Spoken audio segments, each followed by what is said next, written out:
Good evening, my friends. So, you want to learn to speak and understand English. You have had a long day. You are tired. Lay down in your bed, close your heavy eyes, and let's listen to a story while we slowly fall into the arms of the English language. The Journey. Ojo had never traveled before, and so he only knew that the path down the mountainside led into the open Munchkin country where large numbers of people dwelt. Scraps was quite new and not supposed to know anything of the Land of Oz, while the Glass Cat admitted she had never wandered very far away from the Magician's house.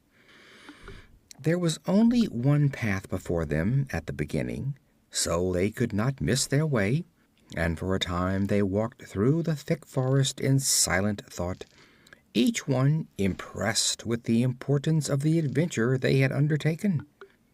Suddenly the Patchwork Girl laughed.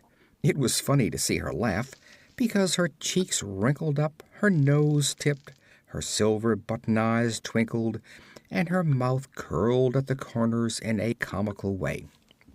"Has something pleased you?" asked Ojo, who was feeling solemn and joyless through thinking upon his uncle's sad fate. "Yes," she answered.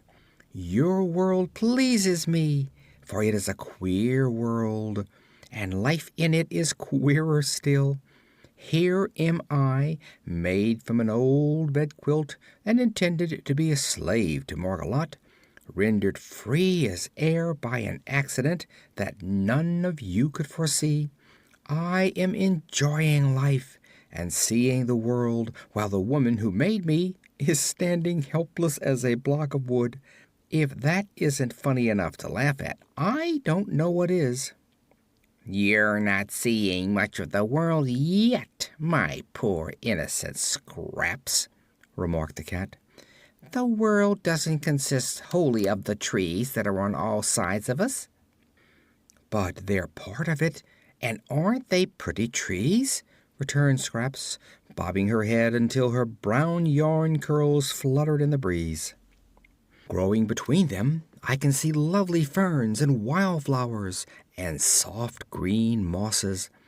If the rest of your world is half as beautiful, I shall be glad I'm alive."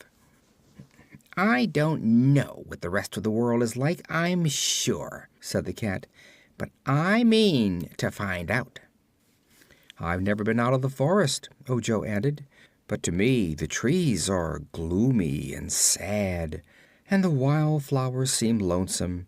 It must be nicer where there are no trees and there is room for lots of people to live together." "I wonder if any of the people we shall meet will be as splendid as I am," said the Patchwork Girl. "All I have seen so far have pale, colorless skins and clothes as blue as the country they live in, while I am of many gorgeous colors, face and body and clothes. That is why I am bright and contented, Ojo, while you are blue and sad." "I think I made a mistake in giving you so many sorts of brains," observed the boy. "Perhaps, as the Magician said, you have an overdose and they may not agree with you." "What had you to do with my brains?" asked Scraps. "A lot," replied Ojo. "Old Margolotte meant to give you only a few, just enough to keep you going. But when she wasn't looking, I added a good many more, of the best kinds I could find in the Magician's cupboard." "Thanks," said the girl, dancing along the path ahead of Ojo and then dancing back to his side. "If a few brains are good, many brains must be better." "But they ought to be evenly balanced," said the boy, "and I had no time to be careful. From the way you're acting, I guess the dose was badly mixed." "Scraps hasn't enough brains to hurt her, so don't worry," remarked the cat, which was trotting along in a very dainty and graceful manner. The only brains worth considering are mine, which are pink. You can see 'em work." After walking a long time, they came to a little brook that trickled across the path, and here Ojo sat down to rest and eat something from his basket. He found that the Magician had given him part of a loaf of bread and a slice of cheese. He broke off some of the bread and was surprised to find the loaf just as large as it was before. It was the same way with the cheese. However much he broke off from the slice, it remained exactly the same size. "Ah," said he, nodding wisely, "that's magic.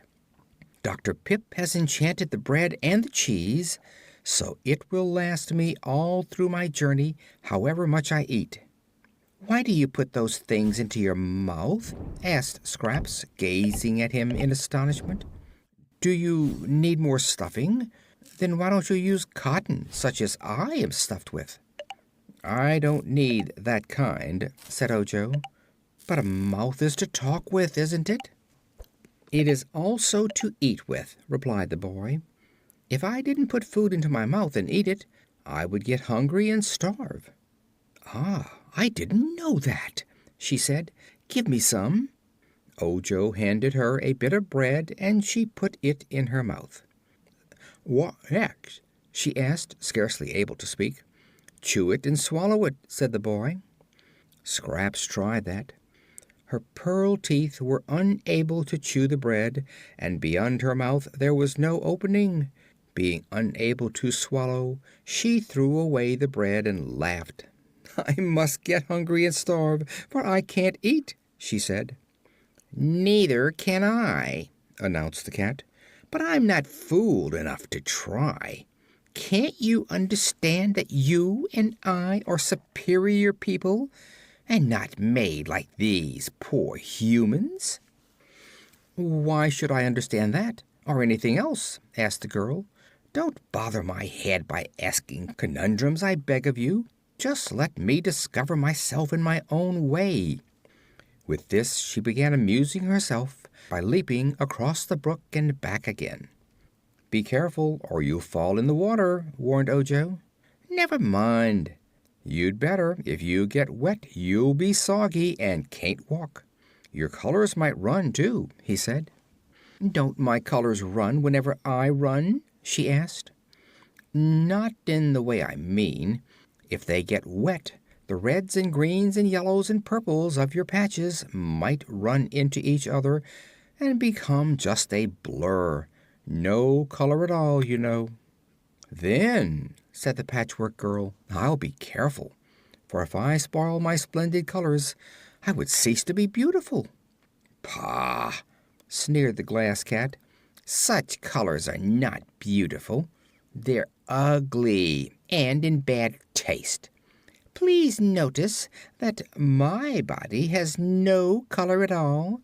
I'm transparent, except for my exquisite red heart and my lovely pink brains. You can see 'em work."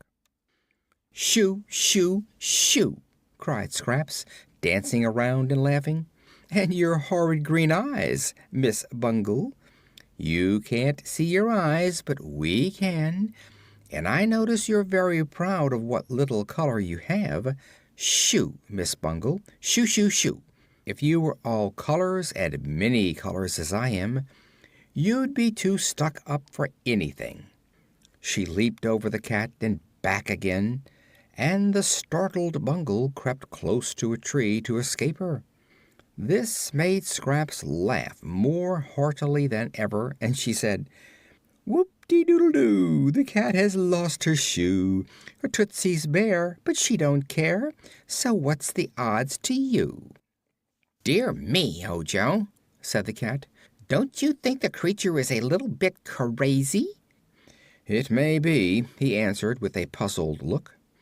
"If she continues her insults, I'll scratch off her suspender button eyes," declared the cat.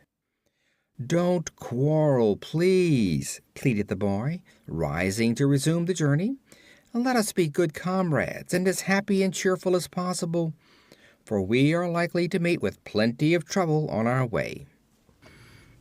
It was nearly sundown when they came to the edge of the forest and saw spread out before them a delightful landscape.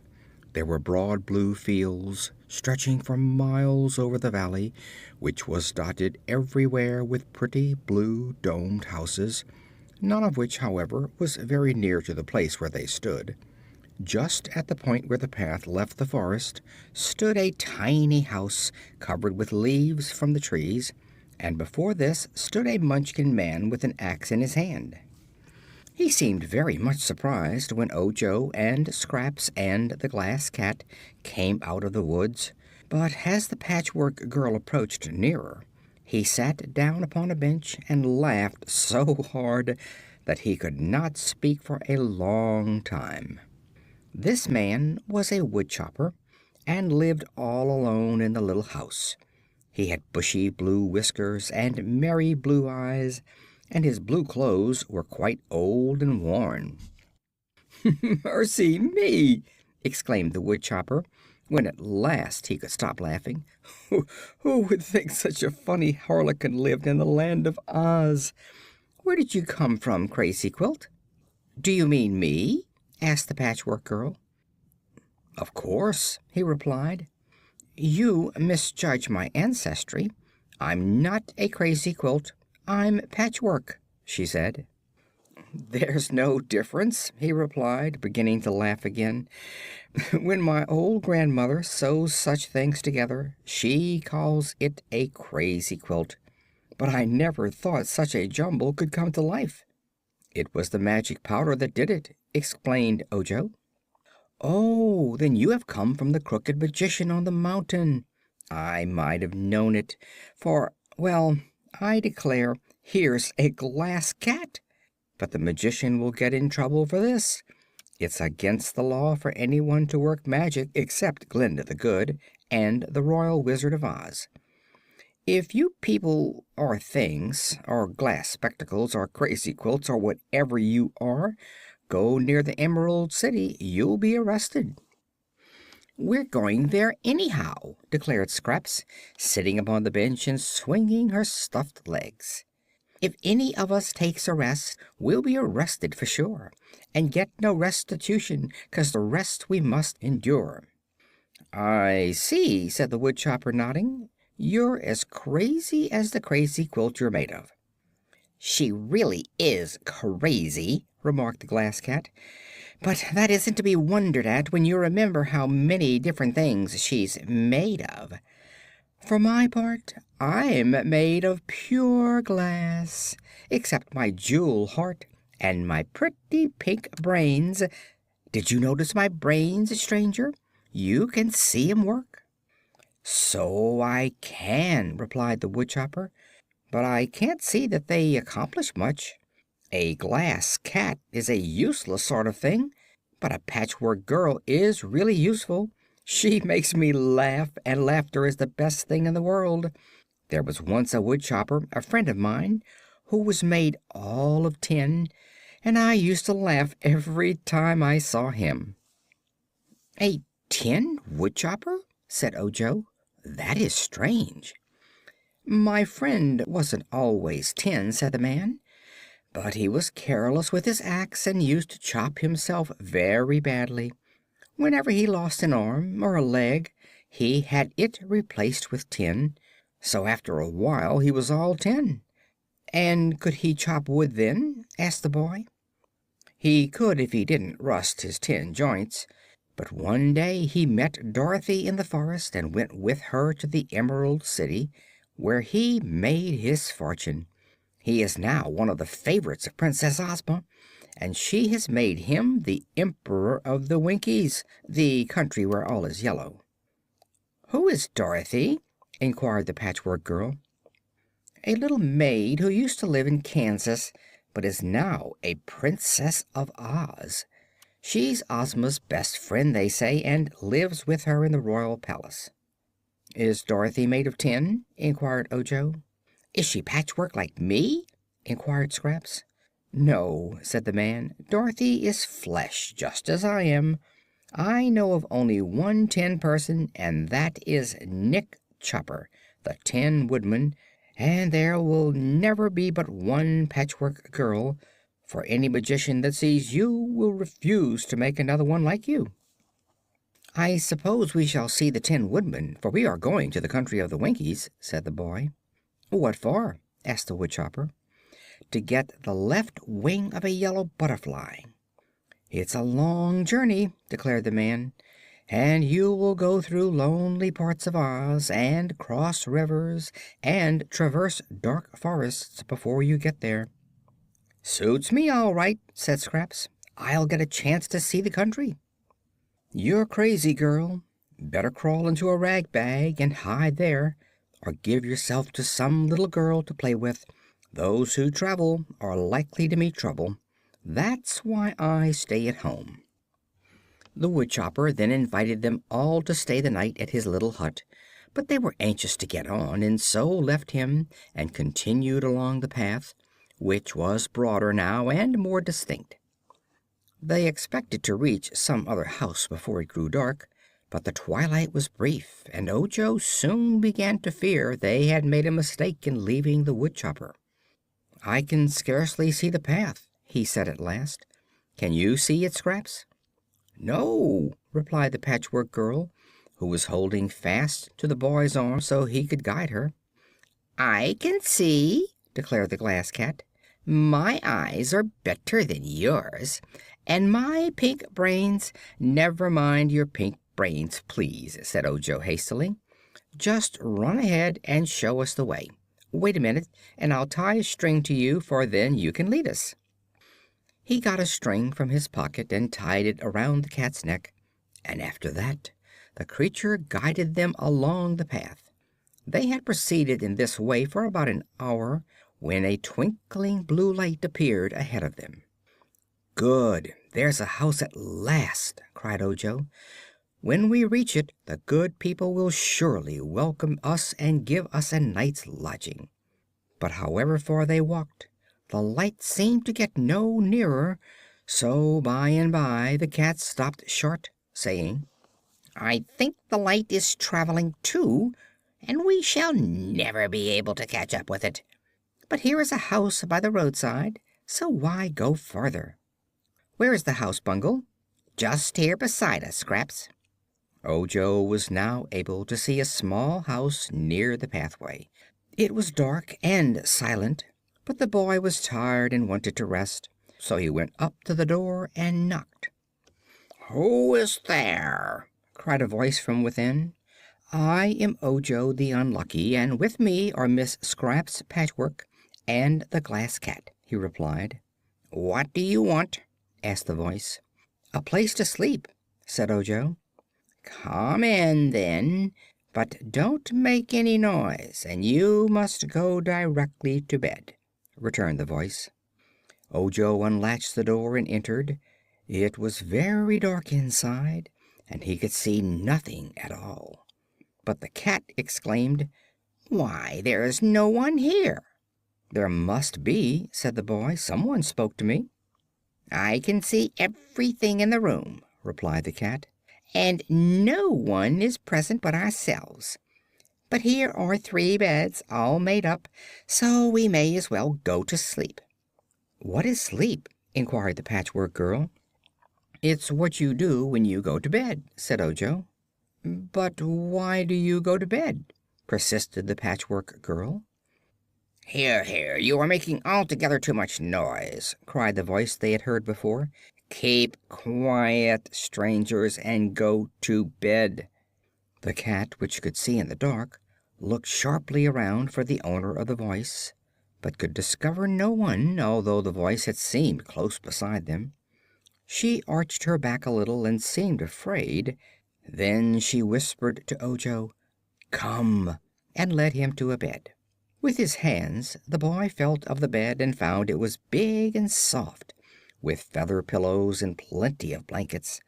So he took off his shoes and hat and crept into the bed. Then the cat led Scraps to another bed, and the Patchwork Girl was puzzled to know what to do with it. "Lie down and keep quiet," whispered the cat warningly. "Can't I sing?" asked Scraps. "No." "Can't I whistle?"